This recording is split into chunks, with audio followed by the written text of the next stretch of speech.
여러분이 생각하는 NBA 역사상 가장 독특했던 선수는 누구였다고 생각하시나요? 오늘 이야기의 주인공은 농구에 꽂힌 득점에는 전혀 재능이 없었음에도 NBA를 지배했던 한 개성 넘쳤던 선수의 이야기입니다. 공항 청소부에서 2년 연속 NBA 최고의 수비수로, 그리고 자살 직전의 절망에서 5번의 NBA 챔피언에 오른 리바운드의 황제 데니스 로드맨이 오늘 이야기의 주인공입니다. 대부분 데니스 로드맨 하면 화려한 머리색과 파격적인 문신, 그리고 예측 불허의 기행을 벌였던 불스 시절을 기억하지만 로드맨의 진짜 이야기는 그보다 훨씬 앞선 80년대 후반 디트로이트의 거칠고 차가운 공기 속에서 시작되었습니다. 득점보다 상대를 코트 바닥에 격추하는 것이 미덕이었던 배드보이스 일원이었던 데니스 로드맨은 진흙탕 같은 전장에서 화려한 기술 대신 고통을 견디는 법을 먼저 배웠으며, 그곳에서 그는 코트 위에서 살아남기 위해서 리바운드와 수비에 자신의 영혼을 갈아넣기 시작했습니다. 지금부터 데니스 로드맨의 성장기부터 디트로이트 피스톤스의 황금기였던 배드보이스 시절까지 이어지는 데니스 로드맨의 이야기를 시작해보겠습니다. 1961년 뉴저지주에서 태어난 로드맨의 유년 시절은 결핍과 고립으로 점철된 시간이었습니다. 공군 부사관이었던 아버지 필랜더 로드맨은 가족을 버리고 홀연히 떠났으며, 어머니 셜리 로드맨은 홀로 세 남매를 부양하기 위해서 무려 쓰리잡을 하면서 자녀들을 키우기 시작했고, 이러한 환경은 로드맨에게 정서적인 안정보다는 생존을 위한 냉혹한 현실 감각을 먼저 가르쳤습니다. 지금의 강인한 이미지와 달리 어린 시절 로드맨은 매우 내성적이고 수줍음이 많은 아이였습니다. 어린 시절 그는 체구가 작고 허약해 또래들에게 괴롭힘을 당하기 일쑤였으며, 고등학교 시절까지도 그의 농구 재능은 프로에 닿기는 불가능해 보일 정도로 형편없었습니다. 무엇보다 9학년 당시 그의 키는 약 168cm에 불과했으며, 고등학교 졸업 시점에도 180cm에 머물렀기 때문에 당연하게도 학교 농구팀에서 기회를 얻지 못한 그의 고교 졸업 후 삶은 더욱더 암담해져만 갔습니다. 그는 댈러스 국제공항에서 야간 청소부로 일하며 시급을 받으며 생계를 이어가기도 했는데, 이 시기 동료들의 부추김에 공항 기프트숍을 털어 시계를 훔쳤다가 체포되는 사건을 일으키기도 했습니다. 로드맨은 겨우 기소는 피할 수 있었지만 그는 집에서 쫓겨나야 했으며, 길거리에서의 시간은 그에게 세상으로부터 완전히 버림받았다는 상처를 남겼고, 그렇게 그의 인생은 너무도 일찍이 저무는 것으로 보였습니다. 그러던 그가 20살이 될 무렵 그의 인생의 첫 번째 기적이 찾아옵니다. 더 이상 열리지 않을 것 같던 굳게 닫힌 성장판이 열리며, 불과 2년 사이에 키가 약 25cm 가까이 성장할 수 있었고, 결국 약 2m 1cm라는 신의 선물을 받게 된 것입니다. 이 극적인 신체적 변화는 그를 다시 코트로 올 수 있게 했습니다. 그는 키만큼 드라마틱하게 농구 재능까지 폭발하게 되면서 쿡카운티 주니어 칼리지에서 한 학기 동안 평균 17.6득점과 13.3 리바운드를 기록하는 급성장을 보였습니다. 학업 성적 미달로 중퇴해야 했던 데니스 로드맨은 사우스 이스턴 오클라호마 주립대학교에 어렵게 다시 기회를 얻었고, 비록 무명의 작은 학교였지만 그는 이곳에서 3년 동안 평균 25.7득점과 15.7 리바운드라는 경이로운 기록과 함께 한 경기 46득점 32리바운드라는 어마어마한 경기도 만들며 3회 연속 올 아메리칸에 선정되는 기염을 토했습니다. 그리고 그는 이 시기에 단순한 농구 선수를 넘어 인격적인 성장을 이끄는 인물을 만나게 되었으니 바로 1983년 여름 농구 캠프에서 만난 13살의 번 리치였습니다. 번 리치는 실수로 친구를 사냥총으로 쏴 죽게 만든 후 극심한 트라우마와 죄책감에 시달리고 있었는데, 로드맨은 이 상처받은 소년을 진심으로 위로했고, 두 사람은 인종과 나이 차이를 넘어선 깊은 유대감을 형성한 것입니다. 오클라호마의 백인 가정이었던 리치 가족은 로드맨을 집으로 초대해 3년간 함께 생활하며 그를 가족의 일원으로 받아들였으며, 리치 가족의 보살핌 속에서 로드맨은 생애 처음으로 안정적인 정서적 지지와 훈련에 매진할 수 있게 되었고, 이는 그가 NBA라는 거친 무대에 도전할 수 있는 심리적 토대가 되었습니다. 1986년 드래프트는 램 바이어스의 비극적인 죽음 등으로 인해 저주받은 드래프트로 기억되기도 하지만, 디트로이트 피스톤스에게 2의 드래프트는 구단 역사에 남을 만한 드래프트로 남게 됩니다. 당시 피스톤스의 단장이자 트레이더 잭이라 불린 맥클로스키는 포츠머스 인비테이셔널 토너먼트에서 리바운드에 광적으로 집착하는 무명의 포워드였던 로드맨을 발견할 수 있었는데, 결국 디트로이트는 1라운드 11순위로 존 셸리를 지명하고 2라운드에서 전체 27순위로 데니스 로드맨을 지명합니다. 당시 로드맨은 이미 25살의 늦깎이 신인이었으며 명문대 출신이 아니라는 점에서 큰 주목을 받지 못했지만, 맥클로스키는 그의 폭발적인 에너지와 수비에 대한 헌신이 반드시 피스톤스의 마지막 조각이 될 것임을 확신했다고 합니다. 루키 시즌 로드맨은 평균 15분의 출전 시간 동안 6.5득점과 4.7 리바운드를 기록하며 자신의 목을 다했고, 비록 득점에는 큰 욕심이나 재능은 없었지만 자신보다 큰 선수를 상대로 몸싸움을 걸고 관중을 열광시키는 허슬 플레이를 통해 디트로이트 팬들의 마음을 단숨에 사로잡기 시작했습니다. 디트로이트가 가진 노동자 계급의 자부심과 로드맨의 처절한 플레이 스타일은 완벽한 조화를 이뤘으며 이는 훗날 배드보이스 정신의 핵심이 되었습니다. 데니스 로드맨의 농구 인생에서 당시 피스톤스의 수장 척 데일리 감독의 존재는 단순한 지도자 그 이상이었습니다. 아버지가 없이 자란 로드맨에게 데일리는 그를 있는 그대로 인정해주고 신뢰해준 정신적 아버지였습니다. 데일리는 로드맨의 내면에 자리 잡은 불안과 분노 그리고 통제되지 않는 에너지를 이해하고 이를 코트 위에서 수비 집중력으로 승화시켰습니다. 데일리는 로드맨에게 구체적인 전술적 제약보다는 본능에 충실해지길 요구했는데 그는 입버릇처럼 생각하지 말고 뛰어라 라고 조언한 일은 유명합니다. 로드맨은 데일리의 집에서 추수감사절과 크리스마스를 보낼 정도로 깊은 정서적 유대를 맺었습니다. 80년대 후반부터 NBA는 마이클 조던이라는 새로운 농구 왕제가 군림하고 있었습니다. 로드맨은 당시 조던을 막을 수 있는 몇 안 되는 수비수였는데 조던의 가공할 점프력과 스피드를 따라잡을 수 있는 신체적 능력을 갖추고 있었으며 무엇보다 엄청난 투지로 경기 내내 조던의 그림자가 되어 그를 괴롭혔습니다. 이러한 물리적 수비는 조던과 불스에 큰 좌절감을 안겨주었고 디트로이트는 1988년부터 1990년까지 3년 연속 플레이오프에서 시카고 불스를 탈락시키는 성과를 거두었습니다. 로드맨의 진가는 1988-89 시즌과 1989-90 시즌에 걸쳐 폭발했습니다. 그는 득점이라는 농구의 가장 화려한 측면을 완전히 외면한 채 오직 수비와 리바운드라는 굳은 일에만 몰입했습니다. 1989 시즌 중반 에드리안 덴틀리가 트레이드된 이후 로드맨은 주전 라인업에 더 자주 이름을 올리며 팀의 수비 중심축으로 자리 잡았습니다. 1989년 NBA 파이널에서 피스톤스는 LA 레이커스를 4대0으로 수입하며 창단 첫 우승을 차지했는데 로드맨은 등 근육 경련이라는 악재 속에서도 3차전에서 19개의 리바운드를 잡아내며 골밑을 지배했습니다. 이어진 1989-90 시즌 로드맨은 마침내 정점에 도달했습니다. 그는 생애 첫 번째 올해의 수비상을 받으며 리그 최고의 방패임을 공인받았는데 그는 수비 시 도박적인 스틸을 시도하기보다는 철저한 위치 선정과 지치지 않는 스태미너로 상대를 압박했으며 NBA 역사상 경기당 평균 1개 미만의 스틸과 블록슛을 기록하고도 올해의 수비상을 받은 유일한 인물이 될 수 있었습니다. 1990년 NBA 파이널에서 피스톤스는 포틀랜드를 꺾고 백투백 우승을 달성했습니다. 데니스 로드맨은 2년 연속 우승의 주역으로 디트로이트 팀 역사에 영원히 자신의 이름을 새길 수 있었습니다. 1991-92 시즌 로드맨은 평균 18.7개라는 경이로운 리바운드 수치를 기록하며 7년 연속 리바운드왕 등극의 서막을 열었습니다. 놀랍게도 그의 상징과도 같은 리바운드 능력은 동물적 반사신경으로 만들어진 것이 아닌 철저한 분석의 결과물이었습니다. 그는 훈련 시간 중 동료들의 슛 연습을 지켜보며 공의 회전수와 림에 맞고 튀어나오는 각도를 계산하는 데 시간을 보냈으며 특히 상대팀 에이스들의 슛 습관을 분석하여 공이 미스될 지점을 미리 선점하는 영리함을 지닌 선수였습니다. 로드맨은 1992-93 시즌에도 18.3개의 리바운드를 기록하며 2년 연속 리바운드 왕에 올랐지만 배드보이즈 시대는 1991년 동부 컨퍼런스 파이널에서 불스의 4대0으로 처참하게 패배한 이후 빠르게 해체되기 시작했습니다. 이 패배 이후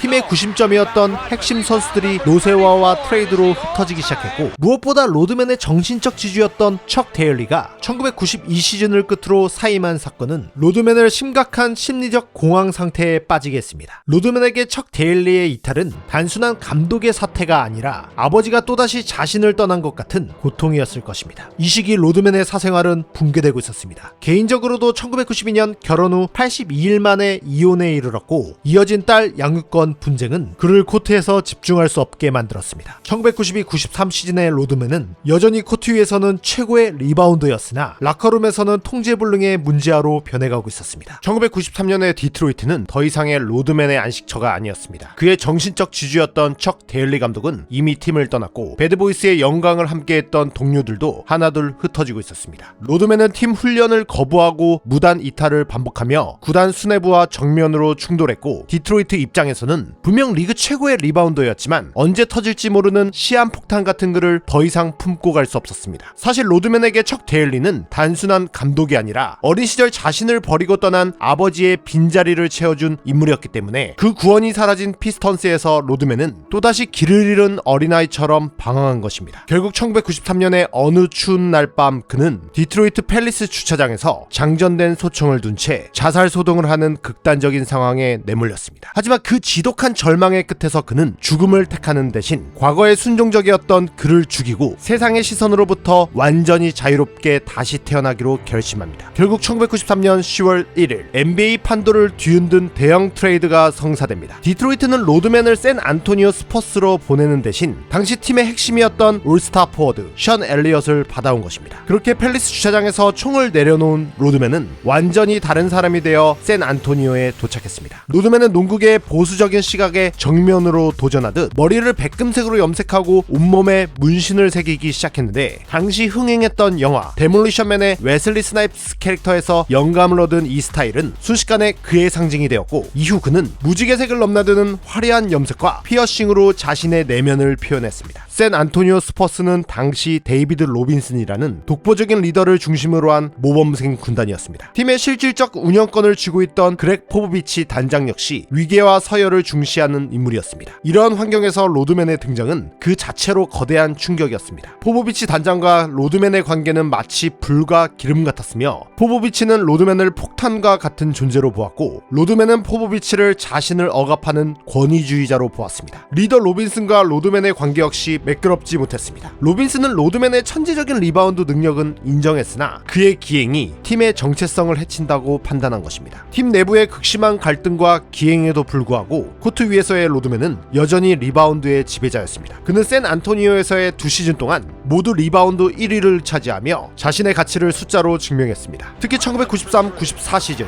로드맨은 샬럿 호니츠를 상대로 43분간 단 0득점을 기록하면서도 28개의 리바운드와 3개의 어시스트를 기록하는 기괴한 기록을 남기기도 했습니다. 이는 농구가 단순히 득점을 많이 하는 게임이 아니라 공을 소유하고 상대의 기회를 박탈하는 게임이라는 그의 철학을 상징적으로 보여준 대표적인 경기로 남았습니다. 하지만 1995년 서부 컨퍼런스 파이널에서 하킴 올라주원이 이끄는 휴스턴 로키스를 상대로 수비 위치를 이탈하고 감독의 지시에 불응하는 등 극단적인 돌발 행동을 보이자 스퍼스는 더 이상 그를 감당하지 못하고 그와의 결별을 택하게 됩니다. 이때 시카고 불스의 제리 크라우스 단장과 필 잭슨 감독은 현대 농구 역사상 가장 위험하고도 위대한 도박을 감행했습니다. 팀의 백업 센터 월 퍼듀를 내주고 샌안토니오에서 로드맨을 영입한 것입니다. 당시 마이클 조던의 복귀에도 불구하고 골밑의 수비력과 리바운드 부족으로 올랜도 매직에게 패했던 불스의 로드맨은 필요한 조각이었으나 그의 통제 불가능한 성격은 팀 전체를 붕괴시킬 위험이 있었습니다. 필 잭슨 감독은 로드맨을 다루는 데 있어서 포보비치와는 정반대의 접근법을 택했습니다. 그는 로드맨을 규율로 묶으려 하지 않고 그의 예술가적 기질과 고립된 내면을 이해하려 노력했습니다. 잭슨은 로드맨의 방랑자 같은 기질을 인정해주며 그가 돌연 라스베가스로 휴가를 떠나거나 돌발 행동을 하더라도 경기장에서 100%의 헌신을 보여준다면 이를 용인하는 파격적인 리더십을 발휘했습니다. 로드맨은 시카고 불스의 복잡한 전술에 놀라울 정도로 빠르게 적응했습니다. 특히 로드맨의 가세는 스카디 피펜의 부담을 획기적으로 줄여주었는데 로드맨 합류 전인 1994-95 시즌 불스에서 평균 8개 이상의 리바운드를 잡아낼 수 있는 선수는 피펜뿐이었으나 로드맨이 골밑을 장악하면서 피펜이 수비에 더 집중할 수 있게 된 것입니다. 그리고 이 결과는 조던, 피펜, 로드맨이라는 역사상 가장 강력한 수비 삼각편대가 구축되는 결과로 이어졌습니다. 1996년 동부 컨퍼런스 파이널에서 불스는 지난 시즌 패배의 아픔을 안겼던 올랜도 매직의 샤키 오닐을 마주했습니다. 샤키 오닐은 로드맨보다 신장이 10cm 이상 크고 체중은 45kg 이상 더 나가는 괴물 중의 괴물이었습니다. 하지만 로드맨은 단순히 힘으로 맞서지 않았습니다. 그는 오닐의 하체를 집요하게 공략하며 그가 편안하게 포스트업을 하지 못하게 밀어냈고 공의 궤적을 예측하여 오닐의 머리 위에서 리바운드를 걷어냈습니다. 결국 오닐은 로드맨의 집요한 수비와 신경전에 평정심을 잃고 무너졌고 결국 불스는 4대0 수입승을 거두며 파이널 진출에 성공했습니다. 96년 파이널 시애틀 슈퍼소닉스와의 대결에서 로드맨은 수치로 표현할 수 없는 영향력을 발휘했습니다. 특히 2차전과 6차전에서 각각 11개의 공격 리바운드를 잡아내며 파이널 역대 최다 타이를 세웠는데 이는 상대 파워포워드 숀 캠프를 절망에 빠뜨리기에 충분했습니다. 1996년 역사적인 72승 우승을 달성한 후 맞이한 1997년 불스 왕조는 여전히 견고해 보였지만 그 이면에는 주전들의 노쇠화와 부상이라는 그림자가 드리우고 있었습니다. 97 시즌의 로드맨 역시 위태로운 시즌을 보냈습니다. 시즌 도중 카메라맨의 가랑이를 걷어찬 사건으로 11경기 출장 정지라는 중징계를 받았고 무릎 부상까지 겹치며 정규 시즌 27경기를 결장 입장해야 했습니다. 일부 전문가들은 이제 로드맨의 전성기는 끝났다고 판단했습니다. 하지만 그의 진가는 다시 한번 유타 재즈와의 파이널에서 폭발했습니다. 필 잭슨 감독은 칼 말론이라는 거대한 벽을 넘기 위해 로드맨의 본능을 다시 한번 해방시켰습니다. 특히 플루 게임으로 전설이 된 5차전, 조던이 탈진에 쓰러질 때 로드맨은 말론의 등 뒤에서 유령처럼 나타나 리바운드를 걷어내고 신경전을 유도하며 유타의 흐름을 끊어놓았습니다. 사람들은 그의 문신과 기획만을 보았지만 그가 97시즌 기록한 경기당 16.1개의 리바운드는 그가 얼마나 지독하게 공의 궤적을 연구하고 몸을 던졌는지를 증명하는 훈장이었습니다. 그리고 1998년 두 팀은 파이널에서 다시 진검승부를 펼쳤습니다. 유타 재즈와의 파이널에서 로드맨의 타깃은 당대 최고의 파워포워드 칼 말론이었습니다. 필 잭슨 감독은 초기에는 로드맨의 돌발 행동을 우려해 말론 수비를 전담시키지 않았으나 로드맨이 자신만의 방식으로 투지를 불태우자 그에게 전담 마크를 허락했습니다. 그는 거친 몸싸움을 유도하며 말론의 심리를 흔들었습니다. 1998년 파이널 3차전에서 불스가 96대 54라는 기록적인 점수차로 승리했을 때 로드맨은 말론을 꽁꽁 묶으며 팀 승리의 주역이 되었습니다. 3차전 직후 로드맨은 팀 훈련을 거르고 헐크 호건과 함께 프로레슬링 무대에 등장해 칼 말론과의 대립을 홍보하는 기행을 저질렀는데 이에 언론은 무책임한 기행이라며 맹비난했지만 필 잭슨 감독의 생각은 달랐습니다. 로드맨이 이런 활동을 통해 스트레스를 해소하고 경기장에서 더 높은 집중력을 발휘한다고 이해한 것입니다. 결국 로드맨은 6차전에서 말론과 엉켜 싸우며 테크니컬 파울을 주고받는 등 끝까지 그의 신경을 긁었고 결과적으로 마이클 조던의 전설적인 샷, 더 라스트 샷이 터질 수 있는 심리적 전술적 발판을 마련했고 로드맨은 불스 왕조의 두 번째 3핏을 달성하는데 공신이 된 것입니다. 1998년 불스 왕조가 해체된 후 로드맨의 커리어는 급격히 하락세를 탔습니다. 마이클 조던은 은퇴하고 스카티 피펜은 휴스턴으로 떠났으며 로드맨은 뒤늦게 LA 레이커스에 합류했습니다. 1999년 LA 레이커스에서의 로드맨은 어제의 적이었던 샤키 오닐, 코비 브라이언트와 팀을 이뤘습니다. 하지만 로드맨은 두 젊은 스타의 끊임없는 기싸움과 팀 내 불협화음의 환멸을 느껴야 했고 샤키 오닐 역시 경기 후 샤워도 하지 않은 채 클럽으로 향하던 로드맨을 자신의 커리어 최악의 동료로 꼽았는데 그럼에도 샤키 오닐은 그런 상태에서도 코트에 나가 20개의 리바운드를 잡아내던 로드맨의 천부적인 리바운드 재능에는 경탄을 금치 못했다고 합니다. 2000년 로드맨은 자신의 고향팀인 댈러스 매버릭스로 이적하며 마지막 불꽃을 태우려 했습니다. 당시 댈러스의 신임 구단주였던 마크 큐바는 로드맨을 위해 그의 기행까지 포용하며 전폭적인 지지를 보냈습니다. 하지만 38살의 로드맨에게 남은 에너지는 그리 많지 않았습니다. 그는 단 12경기만을 뛰고 6개의 테크니컬 파울과 2번의 퇴장을 남긴 채 쓸쓸히 NBA 무대를 떠났습니다. 그의 육체는 이미 리바운드를 위해 몸을 던지기엔 한계를 넘어서 있었고 무엇보다 그를 이해해줄 척 데일리나 필 잭슨 같은 영혼의 스승도 더 이상 곁에 없었습니다. 시간이 흘러 2011년 데니스 로드맨은 마침내 농구 명예전당에 당당히 입성했습니다. 화려한 깃털 장식과 함께 나타난 그는 연설 도중 눈물을 흘리며 자신을 아들처럼 보살펴준 척 데일리와 필 잭슨 감독에 대한 진심 어린 감사를 전했습니다. 나는 농구를 통해 사랑받는 법을 배웠다 라는 그의 고백은 그를 기억하는 많은 농구 팬들의 가슴을 울리기에 충분했습니다. 데니스 로드맨의 커리어는 그 자체로 불가능에 대한 도전이었습니다. 20대 중반이라는 늦은 나이에 드래프트되어 신장 2m 1cm라는 빅맨치고는 왜소한 체격을 지녔던 언더독이었지만 그는 자신만의 농구관을 확립한 후 통산 7년 연속 리바운드 왕이라는 전무후무한 대기록을 세웠고 어떤 NBA 레전드들도 쉽게 가지지 못하는 5번의 우승 반지를 손에 넣을 수 있었습니다. 로드맨에게 리바운드는 단순한 점프가 아니었습니다. 득점 없이도 경기를 지배할 수 있다는 것을 보여준 자신의 농구 철학 그 자체였습니다. 그의 삶은 굴곡졌고 그의 머리색은 화려했지만 코트 바닥을 향해 몸을 날리던 그의 진심만큼은 언제나 단단한 무채색이었습니다. 화려한 조명이 꺼진 뒤에도 우리가 그를 잊지 못하는 이유는 그가 보여준 광기 어린 투혼이 사실은 팀을 위해 자신을 불태웠던 가장 지독한 희생의 증거였기 때문입니다. 지금까지 피스턴스 전성기를 이끌었고 불스 왕조를 완성한 마지막 조각 데니스 로드맨의 이야기였습니다. 감사합니다.